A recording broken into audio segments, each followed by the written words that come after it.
Israel, America, Iran യുദ്ധം ongoing ആണ്. ഇതുവരെയും ബാക്ക് ഫൂട്ടിൽ കളിച്ചുകൊണ്ടിരുന്ന ഇറാൻ അവർക്ക് വലിയൊരു അച്ചീവ്മെന്റ് ഇപ്പൊ ഉണ്ടായിട്ടുണ്ട്.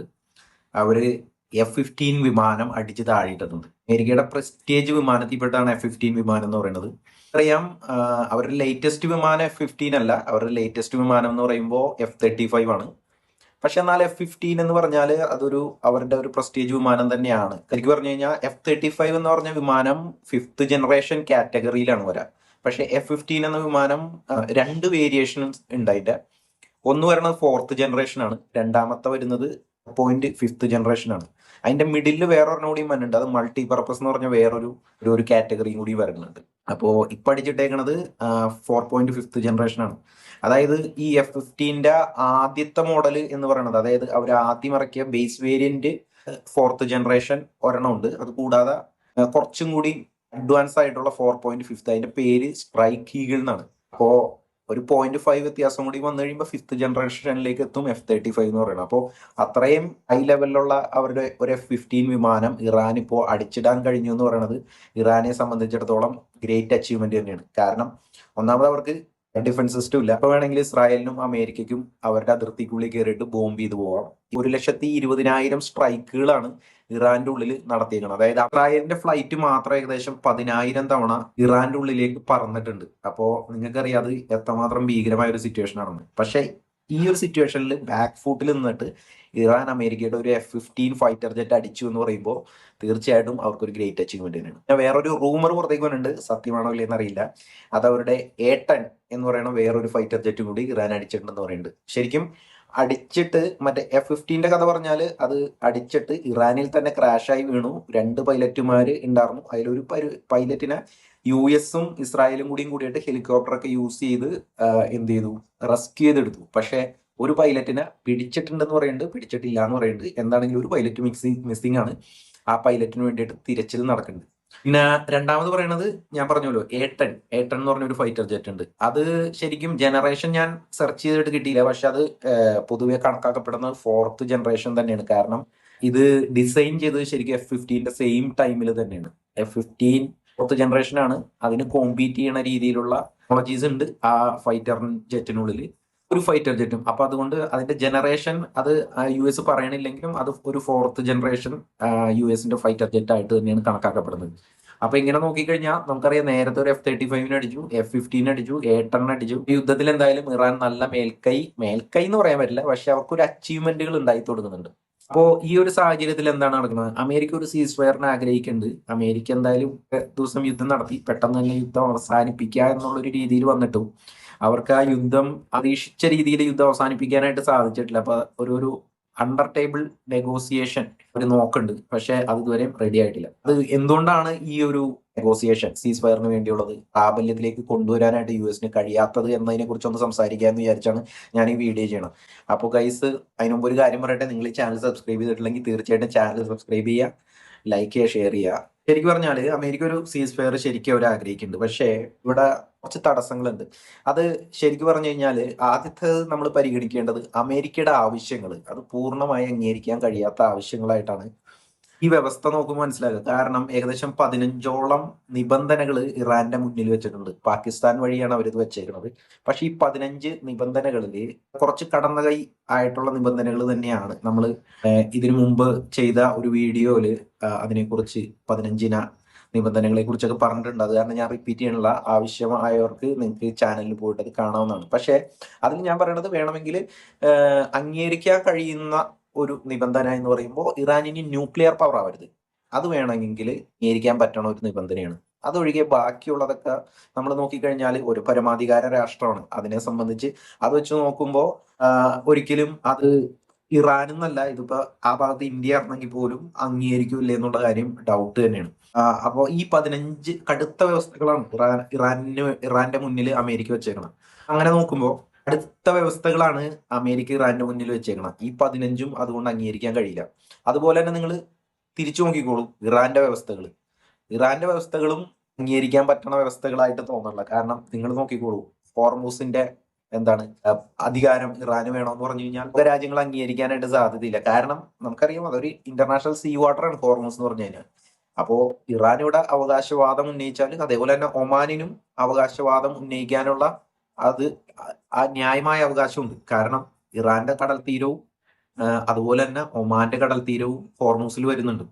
അപ്പോ അത് മാത്രമല്ല, നിങ്ങൾ ആലോചിച്ച് നോക്കൂ, ഈ ഹോർമൂസ് പോലെ തന്നെ ഈ തീരപ്രദേശത്ത് കിടക്കുന്ന രാജ്യങ്ങളൊക്കെ ഇതേപോലെ തന്നെ പറയാണ്, ഈ തീരത്തിൽ കൂടി പോണ കപ്പലുകളെല്ലാം ഞങ്ങൾക്ക് ചുങ്കം തന്നെ എന്ന് പറഞ്ഞു കഴിഞ്ഞാൽ കാര്യങ്ങൾ കൈവിട്ട് പോണ അവസ്ഥയിലേക്ക് പോകും.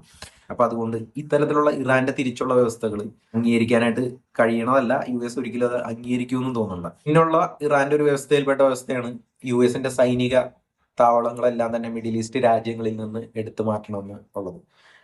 നിങ്ങൾ നോക്കിക്കോളൂ, മിഡിൽ ഈസ്റ്റ് ഉള്ളത് കൊണ്ടാണ് അമേരിക്കയുടെ പെട്രോൾ ഡോളർ നിലനിൽക്കുന്നത്. അതുകൊണ്ട് അമേരിക്ക ഒരിക്കലും മിഡിൽ ഈസ്റ്റ് രാജ്യങ്ങളെ, അതായത് അറബ് കൺട്രീസിനെ പ്രൊട്ടക്ട് ചെയ്യാതിരിക്കില്ല. പ്രൊട്ടക്ഷൻ നിർത്തുന്ന ടൈം മുതൽ അമേരിക്കയുടെ എന്ത് സംഭവിക്കും, അവരുടെ പെട്രോൾ ഡോളർ താഴേക്കും. അതുകൊണ്ട് അതും ഒരിക്കലും നടക്കില്ല. പിന്നെ ഇറാൻ പറയണത് നഷ്ടപരിഹാരം, അതും നടക്കൂല എന്നുള്ള കാര്യം.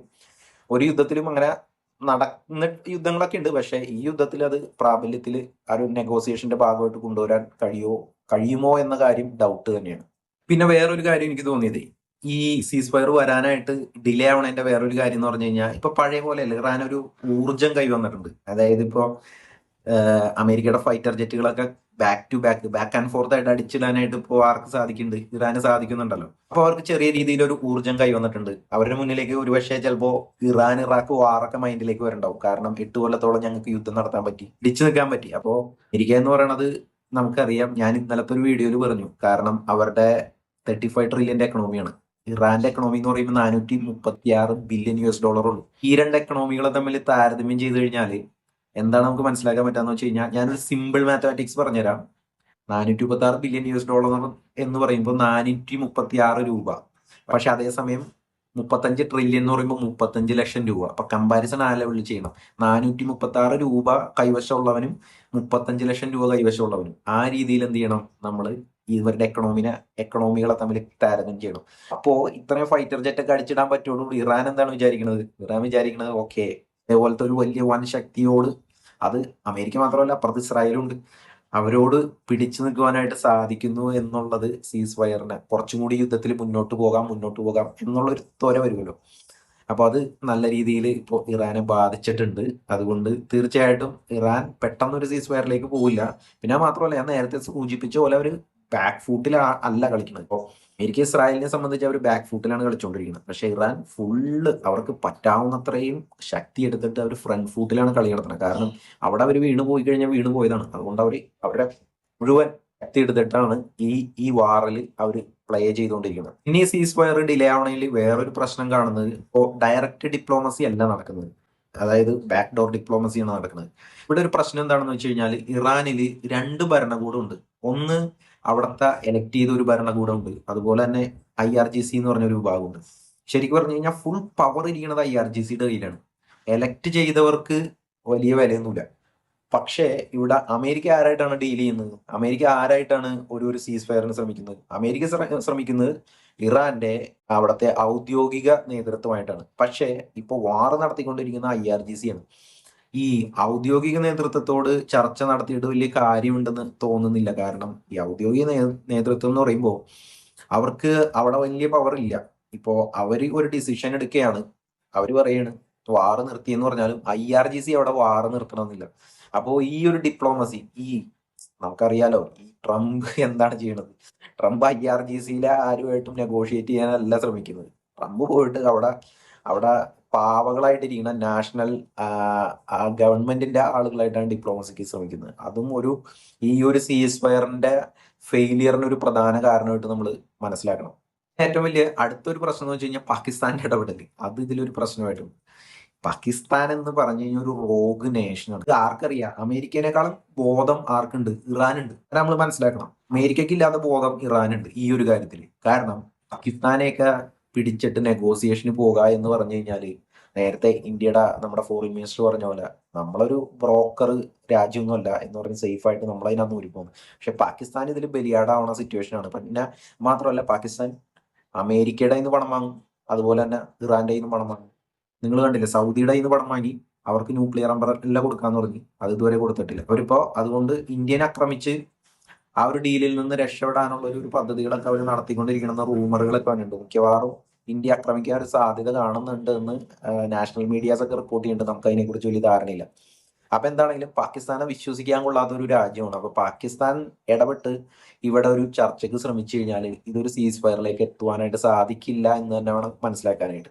ഇത് ഞാൻ പറയാൻ കാര്യം എന്താണെന്നറിയോ? ഇറാൻ ഇതിനു മുന്നേ അവർ പറഞ്ഞിട്ടുണ്ട്, അതായത് നമുക്ക് സീസ് ഫയറിലേക്ക് എത്താം, പക്ഷേ യുണൈറ്റഡ് നേഷൻ പോലെയുള്ള സംഘടനകൾ ഇടപെട്ട് സ്ട്രോങ് ആയിട്ടുള്ള ഒരു എഗ്രിമെന്റ്, വ്യവസ്ഥയുടെ പുറത്ത് എന്ത് ചെയ്യാം, നമുക്ക് എഗ്രിമെന്റിലേക്ക് എത്താം എന്ന് ഇറാൻ പറഞ്ഞിട്ടുണ്ട്.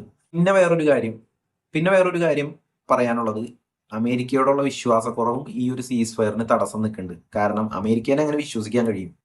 അമേരിക്കയുടെ കൂടെ നിൽക്കുന്നവരെ മുഴുവൻ ശത്രുക്കളാക്കുന്ന പരിപാടിയാണ് അമേരിക്ക ഇപ്പോൾ ചെയ്തുകൊണ്ടിരിക്കുന്നത്. എനിക്ക് തോന്നുന്നു ഈ ട്രംപിന് മുന്നുള്ള പ്രസിഡന്റ്മാരൊക്കെ കുറച്ചുകൂടി ഭേദമായിരുന്നു. പക്ഷെ ഈ ട്രംപിന്റെ കാര്യത്തിലേക്ക് വരുമ്പോൾ അദ്ദേഹം ഒരു ബിസിനസ് കൊണ്ടുപോകുന്ന രീതിയിലാണ് ഈ ഒരു നോട്ട് കൊണ്ടുപോയിക്കൊണ്ടിരിക്കുന്നത്. അപ്പൊ അതുകൊണ്ട് അമേരിക്കയോടുള്ള വിശ്വാസക്കുറവ് ഈ ഒരു സീസ് ഫയർ വരുന്നതിൽ നിന്ന് തടസ്സം ആയി നിൽക്കുന്നുണ്ട്. കാരണം അമേരിക്ക എന്ന് പറയുമ്പോൾ ഈ ട്രംപ് കണ്ടില്ലേ, ട്രംപ് കഴിഞ്ഞ ദിവസം അടിയന്തരത്തിന് പോയാലും കല്യാണത്തിന് പോയാലും എവിടെ പോയാലും ഞാനൊരു ഇറാന്റെ പാലടിച്ചു ചേർത്തു, അല്ലെങ്കിൽ ഇറാന്റെ അവിടെ മിസൈൽ ഇട്ടു, ഇവിടെ മിസൈൽ ഇട്ടു. നിങ്ങൾ മീഡിയയുടെ മുന്നിൽ എന്തിനാണ് ഇങ്ങനെ സംസാരിക്കുന്നത്? മീഡിയക്കാർ ചോദിക്കും, അവർക്ക് എന്തെങ്കിലും നക്കാപ്പിച്ച് കിട്ടാനായിട്ട് അവരിങ്ങനെ വായിട്ട് അലച്ചോണ്ടിരിക്കും. പക്ഷെ അവിടെയൊക്കെ പോയിട്ട് വീമ്പ് പറയുക. ഒരു പ്രൊഫഷണൽ ലെവലിലല്ല ട്രംപ് ഈ ഒരു സീസ് ഫയറിന് അല്ലെങ്കിൽ ഈ ഒരു യുദ്ധത്തിന് കൊണ്ടുപോകുന്നത്. പ്രൊഫഷണൽ രീതിയിൽ തന്നെയാണ്, പക്ഷെ ഇതിനെ സീസ് ഫയറിലേക്ക് എത്തിക്കാനുള്ള ശ്രമങ്ങൾ നടത്തുന്നത് അതൊരു പ്രൊഫഷണൽ രീതിയിലല്ല. അത് വളരെ നിർണായകമായിട്ടുള്ള ഒരു ഘടകം തന്നെയാണ് ഈ സീസ് ഫയർ സംഭവിക്കാത്തത്. അപ്പോൾ ഇതൊക്കെയാണ് അതിന്റെ കാര്യങ്ങൾ. എനിക്ക് തോന്നുന്നു സീസ് ഫയർ പെട്ടെന്നൊന്നും ഉണ്ടാകില്ല, യുദ്ധം നീണ്ടു നിൽക്കും എന്ന് തന്നെയാണ്. അപ്പോൾ എന്തായാലും സീസ് ഫയർ ഒക്കെ വേഗത്തിൽ വരട്ടെ, കാര്യങ്ങളൊക്കെ നല്ല രീതിയിൽ പോട്ടെ. അപ്പോൾ ഞാൻ ഈ വീഡിയോയുടെ വൈൻഡപ്പ് ചെയ്യാണ് ഗൈസ്. ഞാൻ ഒന്നും കൂടി പറയാം, നിങ്ങളോട് ആദ്യം പറഞ്ഞ പോലെ നിങ്ങൾ ചാനൽ സബ്സ്ക്രൈബ് ചെയ്തിട്ടില്ലെങ്കിൽ ചാനൽ സബ്സ്ക്രൈബ് ചെയ്യാനായിട്ട് മറക്കരുത്. അപ്പോൾ നമുക്ക് നല്ലൊരു വീഡിയോ ആയിട്ട് നാളെ കാണാം. Signing off.